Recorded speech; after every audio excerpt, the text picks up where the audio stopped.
devant une certaine malédiction, il doit y avoir une cause. Il doit y avoir une cause. Et c'est là, cet après-midi, nous allons essayer de voir quelles sont les causes qui sont faites. Je ne dis pas que toutes les causes que je vais parler ici, c'est toi, ça te représente. Mais parmi ces causes, il y a peut-être une des causes qui a fait que tu puisses avoir un problème dans ta vie. Que tu as ouvert une porte. Dans la vie, nous ouvrons des portes, parfois sans le savoir. Parfois, en prenant de mauvaises décisions, nous ouvrons certaines portes. Et ces portes-là, nous devons les fermer cet après-midi. C'est quelque chose qui est très important. La première porte, c'est de l'idolâtrie. La porte de l'idolâtrie. Cette porte de l'idolâtrie, nous d'abord, je vais mettre tout simplement une emphase. La plupart des fois, je vois à la télévision, on dit tout simplement, c'est une émission des idoles. Et nous aimons parfois ça. Et puis parfois à l'école, on nous pose, quelle est ton idole? Il faut faire attention. Il faut faire attention. Quelle est ton idole? Dieu est contre l'idolâtrie. Il est contre l'idolâtrie. Quelqu'un va dire, mon idole c'est Michael Jackson. Michael c'est tout simplement. Et dès que tu arrives là-bas, quand tu as des problèmes, appelle Michael. Parce que Dieu ne viendra pas. Parce que tu as déjà un idole qui est l'autre là. Et c'est ça tout simplement, la première condition et le premier tout simplement commandement. La Bible nous dit, adore ton Dieu de toute ton âme, de toute ta force. Tu adores ton Dieu. Tu n'as qu'un seul à adorer dans ta vie. C'est le Dieu d'Abraham, d'Isaac et de Jacob. Il n'y a pas d'autre idole. Il n'y a pas d'autre idole. Et enlever dans la... Je t'adore. Ne dis pas à la sœur, je t'adore. Elle n'est pas Dieu. Elle n'est pas Dieu. Je t'aime. Ça suffit. Si je t'aime là, ça ne suffit pas, n'augmentez pas d'adorer. Parce que là, tu te poses des problèmes. Tu te mets dans des problèmes tout simplement. Tu sais, quand je dis je t'adore, elle va commencer à te manipuler.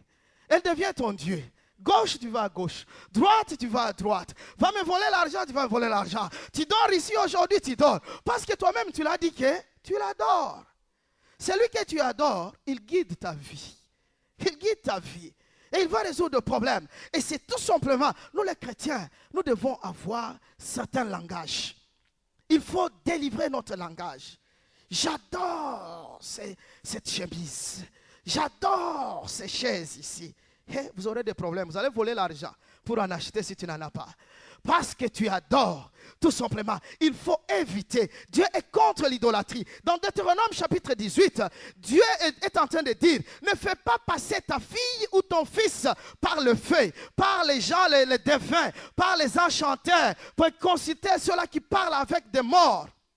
Laisse-moi te dire, en tant que bon Africain, je fais cela. En tant qu'un bon Africain, je fais cela. Vous savez, j'ai toujours parlé. Quand j'avais vu à ça, moi j'étais le premier à dire que j'ai besoin de la délivrance.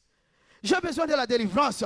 Parce que les devins là, les astrologues là, ça faisait partie. Quand je jouais au football, ça faisait partie. Tout simplement, on allait chez les féticheurs, on les consultait. Et tout simplement, j'ai même des marques de tatous. Tu sais, tu peux venir à Christ et les marques là des tatous ne sortent jamais. C'est tout simplement, tu dis, Seigneur, efface là au nom de Jésus.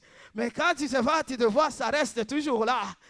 Mais ce sont les effets qui sont partis. Mais la cicatrice reste toujours là. La cicatrice reste toujours là.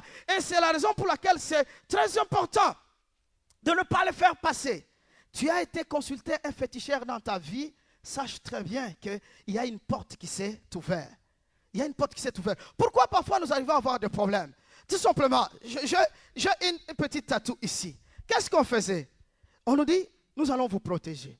Parce que l'autre équipe, tout simplement, a fait des fétiches. Celui qui va entrer s'il n'est pas protégé, s'il meurt, c'est son problème. C'est ça ce que le féticheur nous dit. Et on veut jouer. Et on ne veut pas mourir. On veut être là. Il vient, il te tatoue ici. Tu sais, quand il fera une gilette, il te tatoue ici, il y a du sang qui sort.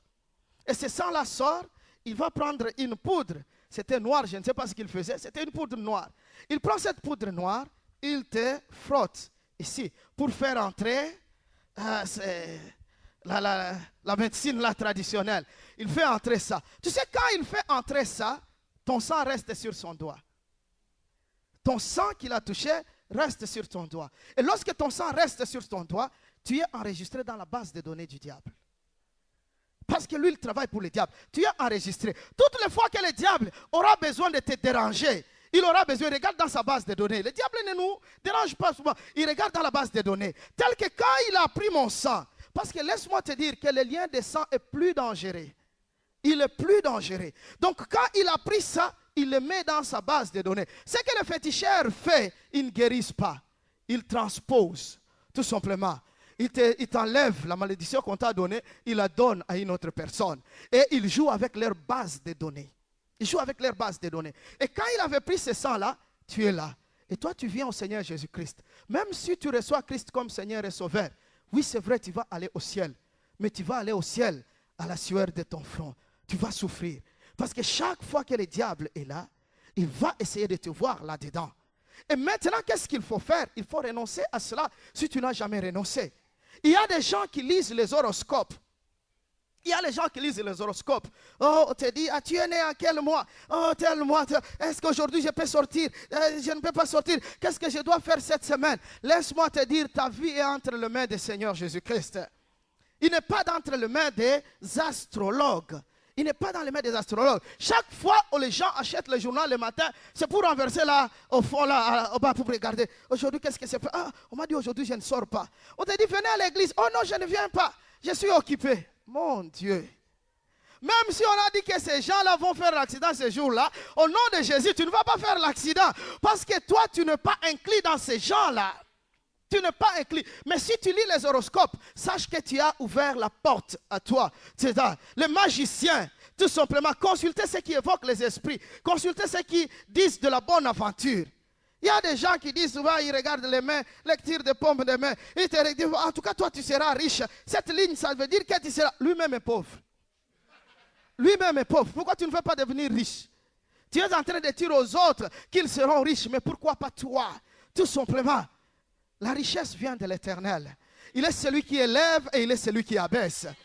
Il est celui qui élève et celui qui abaisse. Il n'y a personne qui peut te dire, oh, parce que c'est court, tu ne seras pas riche. Au nom de Jésus, je serai riche. Au nom de Jésus, je serai riche. Parce que laisse-moi te dire, les pommes de main, Dieu a fait pour chacun de sa façon. De sa façon, ça ne se répète pas. Même si vous êtes des jumeaux, il n'y a pas de la même façon. C'est différent. Ça, c'est la spécialité de Dieu. Il ne faut pas que quelqu'un vienne lire pour vous dire que vous serez riche ou vous serez pauvre. Non, ce n'est pas lui qui détermine votre avenir. Notre avenir est déterminé par le Seigneur Jésus-Christ. Tout simplement, il faut faire attention. As-tu consulté ces gens-là? À la télévision, à 1h du matin, $4 par minute. $4 par minute. Tu as passé 30 minutes, 40 minutes. Amenez cet argent à l'église. Et on va prier. Et tout ce que tu as besoin, tu auras. Tout ce que tu as besoin, tu auras. Ne passez pas le temps dans cela. J'avais parlé l'année passée que de la dame qu'on appelait, si c'est Chocho, la demoiselle québécoise. Elle disait aux gens, voilà, il faut faire attention. Tout simplement, quand elle était à l'émission, sa maison a brûlé. Elle n'était pas au courant. Elle n'était pas au courant. La maison a brûlé. Et fini jusqu'à aujourd'hui. Il n'y a personne qui a confiance en elle maintenant. On disait qu'elle devait savoir que sa maison allait brûler. Mais elle n'a pas si. Et je pense que chaque fois que je le voyais, je dis, Seigneur, pourquoi tu ne peux pas faire quelque chose pour qu'on sache que tu es Dieu? Et le jour que sa maison était brûlée, j'étais très content. J'étais très content. Je dis, ils vont découvrir que les gens, qu'elle mentait aux gens souvent. Parce qu'elle était devenue riche à cause de cela. Vous savez, ne cherchons pas une richesse rapide. Une richesse rapide, ça nous amène à la mort. Vous savez, le diable, il est celui qui est rapide. Il va vous dire, allez, vous allez chez le féticheur. Oh non, moi je souffre vraiment, je souffre vraiment. Il va te dire, va à minuit, sors nu. Et tu vas faire ça. Et puis quand tu reviens, en dessous de votre lit, tu vas regarder. Quand tu regardes, il y a des dollars qui sont là. Laisse-moi que ces dollars-là, ce sont des faux dollars.